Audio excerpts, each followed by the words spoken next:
Hi guys, I'm Bridget and I'm here with my friend Allison G.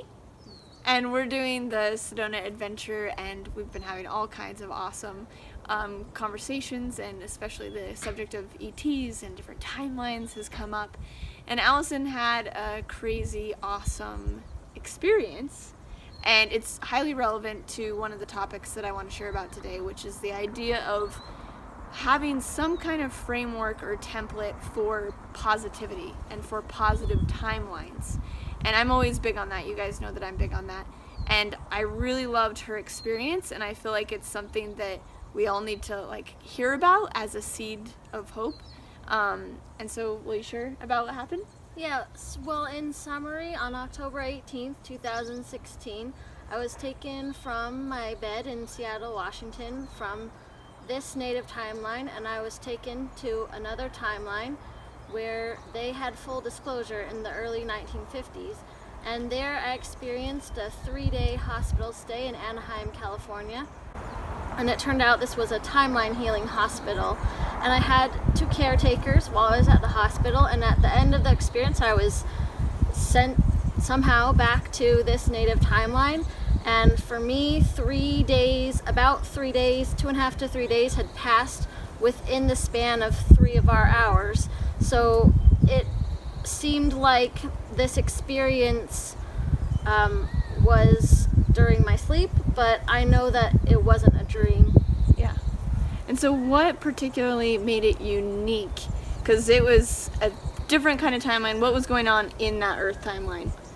In the early 1950s, shortly after the UFO sightings over Washington, D.C., someone from the American government told the American people the truth about flying saucers and extraterrestrials, and their society progressed from there.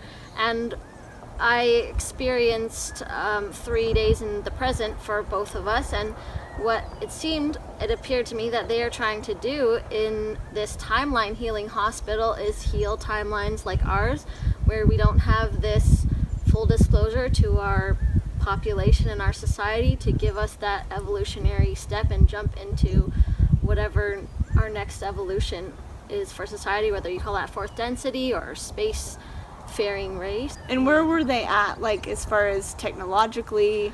Oh, they were so much more advanced than us. They were at least, maybe 50 to 100 years more advanced. They had all of the technology we would have if our government and corporate elite wasn't holding it back from our society.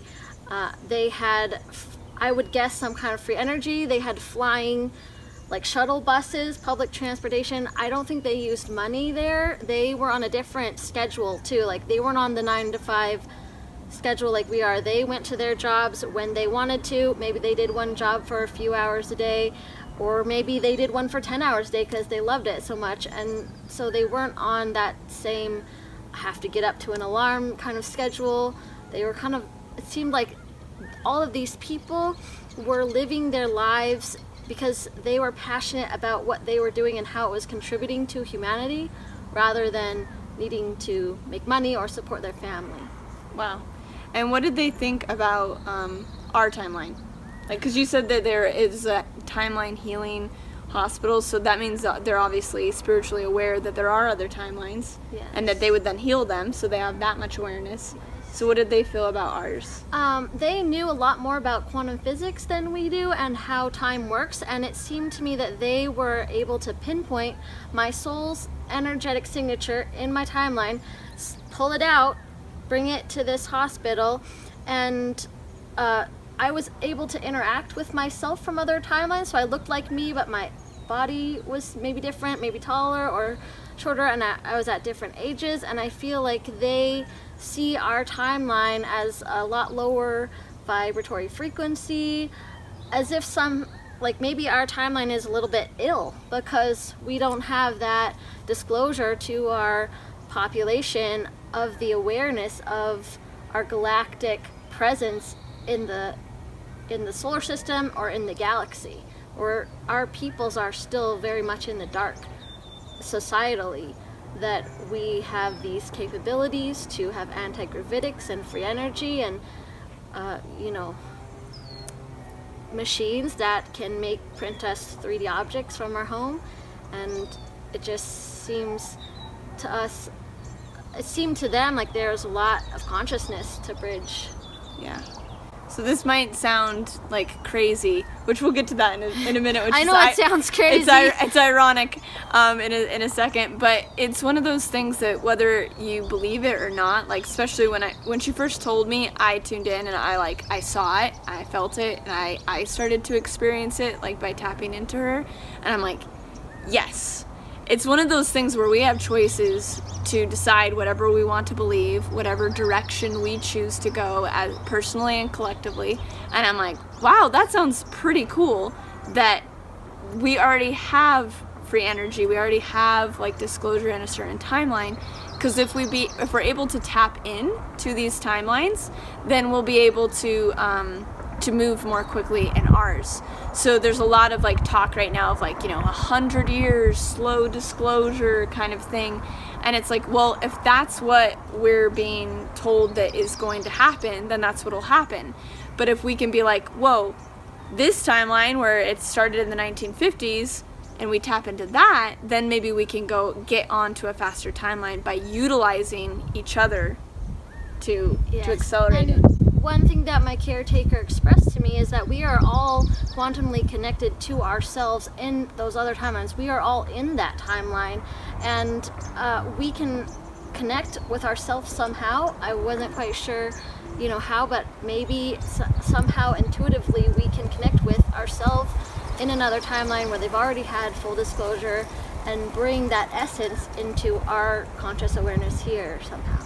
I've had an experience that was different. It was me in the future it was either this timeline or another one, and I'm not quite sure, but where I was levitating, and it was a very like other dimensional kind of like energy, but it was physical. It wasn't just like an astral place, and I was like teaching levitation to like a group of people, and like the way that I like looked and felt and was dressed and the whole environment, it imprinted me with something.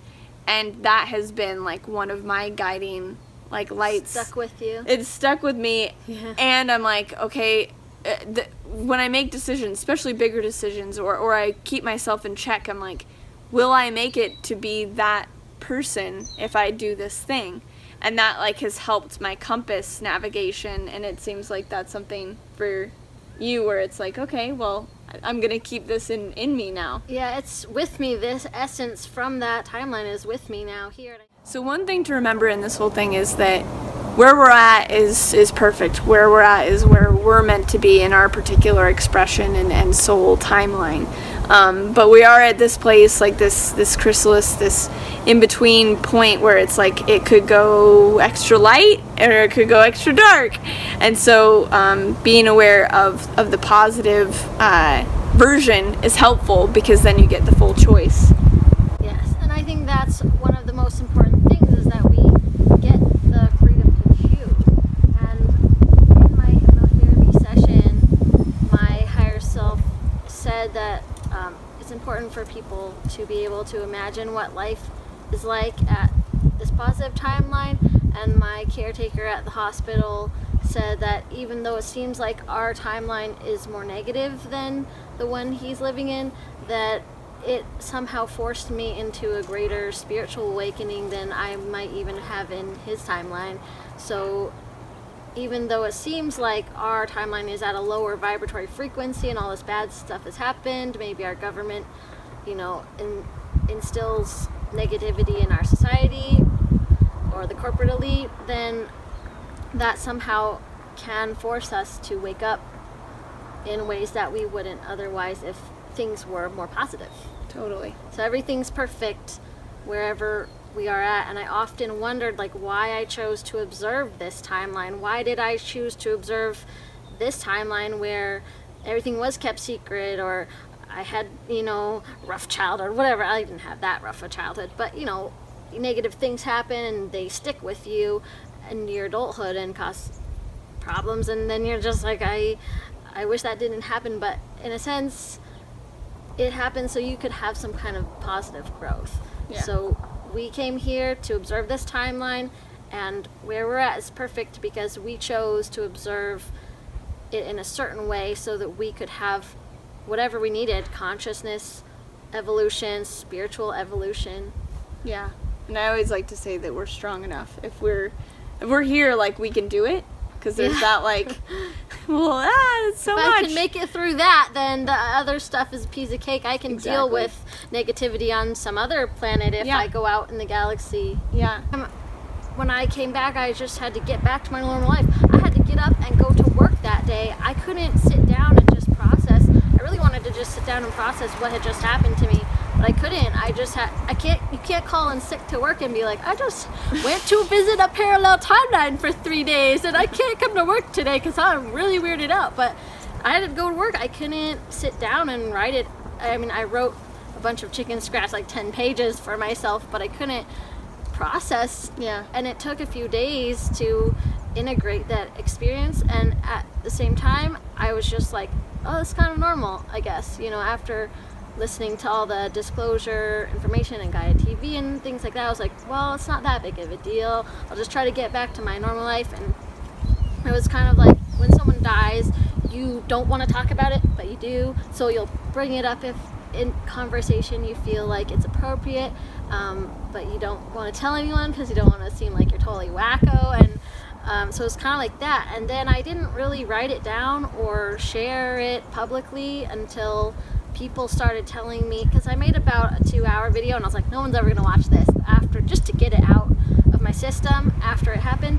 And people, after watching that video, they said their consciousness started to open up. So I was like, oh, maybe this is more important than I thought. Well, thank you so much for all of this. This is awesome. Thanks for having me. Thanks for bringing it back. I'm glad that we can come together and share this. Definitely. With whoever out there needs to hear it. May you dream of beautiful things. And so if people want to watch your video and read your document, well, I'll put the links below. All right. Does that sound good? Yes, and Okay. just go to newparadigmplanet.com and click on I visited a parallel universe. Awesome. I call it a universe because that's our kind of catchphrase for our society. Yeah. So people searching for this info would find it, but really it's a parallel timeline. I think we all live in one same universe with different timelines. Yeah, that's awesome. Yeah. And for those of you who are more having experiences, like say with apocalyptic, like dreams or like kind of negative timelines, because I hear about that a lot. I don't hear about this a lot. That's why I'm like, hey, I think all of us need to navigate into like more positive realms so we can start getting like the positive influence overriding like the negative one. But obviously the negative one has its purpose and is really helpful, so I'm going to be doing a video about that you can check out. The link will be here, so that you can integrate that in a good way too, so that both polarities can come together and really propel us forward into where we want to be, who we want to be. So we have the freedom to choose which timeline we want to observe. And if you like videos like this, of course, please like, share, and subscribe, spread the word, and I'll see you next Tuesday or Saturday with a new video. Bye! Bye!